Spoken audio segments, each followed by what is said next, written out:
Hi, it's Craig Schmehill, and this is another tech tip. However, it's tech tip behind the scenes. So, as you saw just there on the screen, Ronnie asked me on Twitter if I could make a video about how I make my videos since I use the iPhone and the iPad.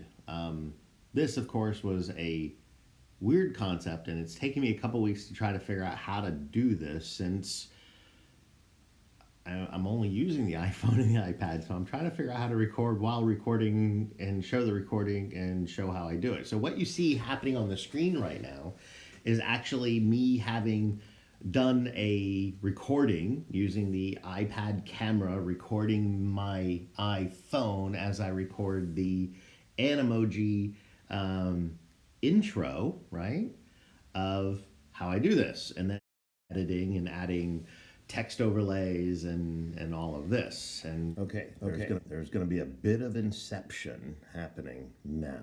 All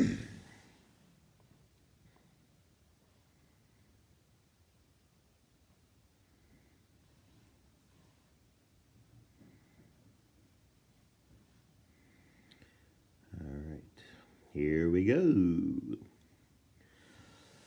So Ronnie pinged in Twitter, and this was unfortunately a few weeks ago, and I'm just now getting to it. What he asked was, well, first off, thank you for the compliment. You like the videos. I appreciate that. But he also asked if I could make a video on how I make the videos. So, considering I use primarily just my iPhone and my iPad, now I'm trying to figure out how best to record me actually using these devices.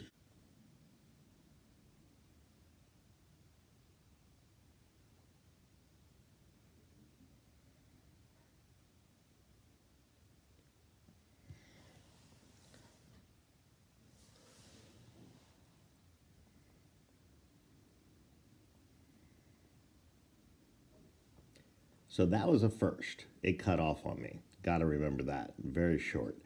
But the idea behind here, you get 30 seconds. I normally use it for an intro, but in this case, I'm doing a little bit longer just to give you an idea of what I'm doing. And I'm sending the video to myself. So there we go.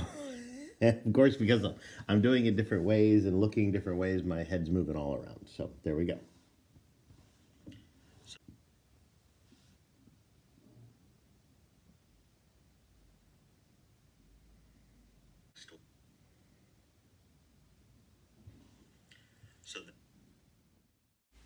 All right, so I go into iMovie, create a movie, select the initial frame, and then I start editing, in which case you'll see everything you just did. All right, that was just a freaky bit of inception. A little confusing and everything like that, but basically the whole line behind it is I use the iPhone, I record the Animoji, I save it to photos because it's all linked with iCloud on my iPad. It's all automatically available to me. If I take a screenshot from my phone or from the iPad, I can edit a little bit, crop it, screen it, like I did with the tweet from Ronnie and everything like that. And the whole idea is then I can just use iMovie to pull in the pieces, pull out the pieces, add text overlays. I can go in and do editing, split this, split that, detach audio, turn off this audio. And it's really just how I work. So if I want to record something, I do pull down the control center on the iPad, and I have the record button in there. You can go into the settings, customize control center, and you can add the record button. And basically, what it does is it does a screen recording, and that screen recording is just saved as a video to your files. So that's all it is. And then once you have it and you're sure you're grabbing the right video, you can download it from iCloud if from the iPhone or whatever. And then you can put it in, and I showed two ways here. I can do it side by side, split screen, or I can do picture in picture. I can do picture in picture with frame, picture in picture without frame. That's where you had the floating head versus the side by side head versus the head in the little box in the bottom right corner. So a lot of different features, functionalities. I try not to go too crazy with the video so that I can use the basic iMovie. And if I really, really am struggling with something, I can then export the iMovie in order to open it up on my MacBook and use the iMovie there, where There are a few additional little things between the versions, Mac OS and the iPad version of the iMovie. But in all honesty, I think all but two of my videos on YouTube in the last 6 months or so, or a year, have all been with the iPad movie. Sometimes I keep the project, so you saw at the beginning when I said create a new project, there was some listed already. Sometimes I delete them. I try to keep the videos. This will probably be my longest one in a very long time. I try to usually keep them around 5 to 6 minutes or so. One tip to remember, and I left that on there, is notifications. So when you're doing the screen recordings and everything like that, make sure you turn on Do Not Disturb. Otherwise, your notifications pop up and they include in the video. So sometimes my videos are a little bit choppy in certain areas, and that's because I forgot to do Not Disturb, and of course, a whole bunch of my notifications came on. So one of the ideas or thoughts that I'm having is maybe I need a shortcut. Christopher Lawley does this. He's a YouTuber that does a lot of stuff with shortcuts and iPad productivity. He has shortcuts that will actually set his device into Do Not Disturb, turn on certain lights, turn off certain lights, do different things that way he doesn't have that type of thing happen to him. I guess that's the difference between the pro and the newbie here. So, but in general, it's a fun, nice, easy little process. It does take a little bit of tweaking and getting used to, because you are working on a touch screen and trying to get some of that really fine control and selecting exactly where you want to be and everything like that is relatively difficult. However, it does also force you to focus on what you need to focus on and not worry about sometimes little itty bitty minor things here and there that, individuals, which most of us in the tech world have some sort of little bit of analness in terms of minor details. It does allow me to focus a little bit more. So it's kind of fun. Trimming movies, shortening movies, moving movies, deciding which video goes in first, because your overlay that you want to do is a little bit longer. That doesn't work. But then if you put the overlay first, then the thing... that's the hardest part about all this, is just deciding how it looks in the end. But in general, pretty cool, easy, and there's no cost. It's all iCloud, iMovie.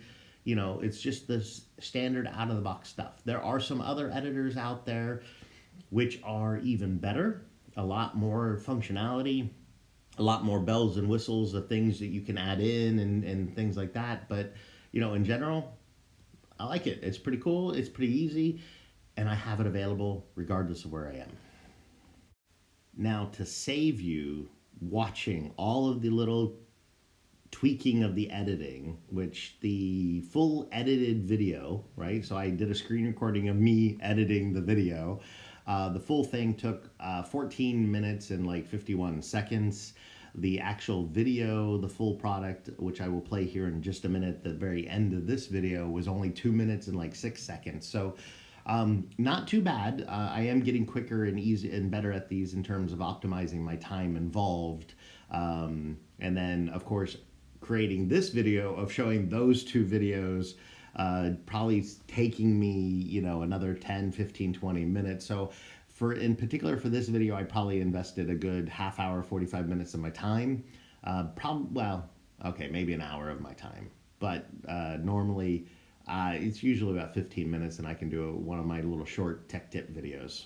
So I will cut away here, fade, and then the full 2-minute final video that I would have normally published by itself will play. So hope you enjoy. Ronnie, thank you for the challenge. This was very cool. Hopefully this helped a little bit, giving you an idea of how I do it. And, anybody, I'm open to challenges. I'm open to ideas. So if you have an idea of like an Apple shortcut that you'd like to see done, I actually just made my own iOS app that works together with my Apple shortcuts for a specific purpose. Maybe I'll do a video on that. Who knows? If you guys have ideas, just comment below and let me know. Okay, there's going to be a bit of inception happening now.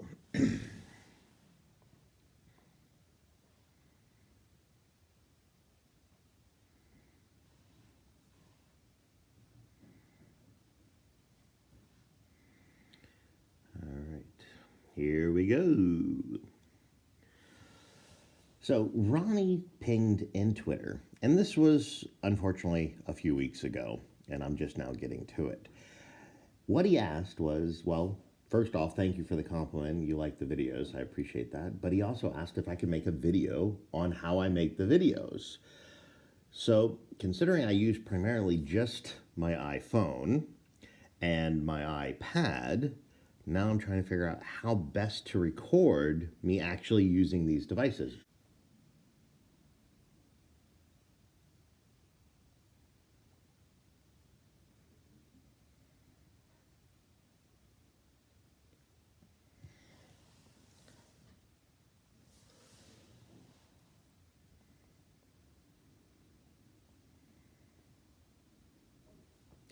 So that was a first. It cut off on me. Got to remember that. Very short.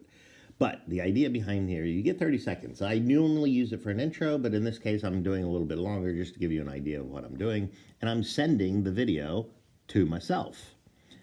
So there we go. And of course, because I'm doing it different ways and looking different ways, my head's moving all around. So there we go.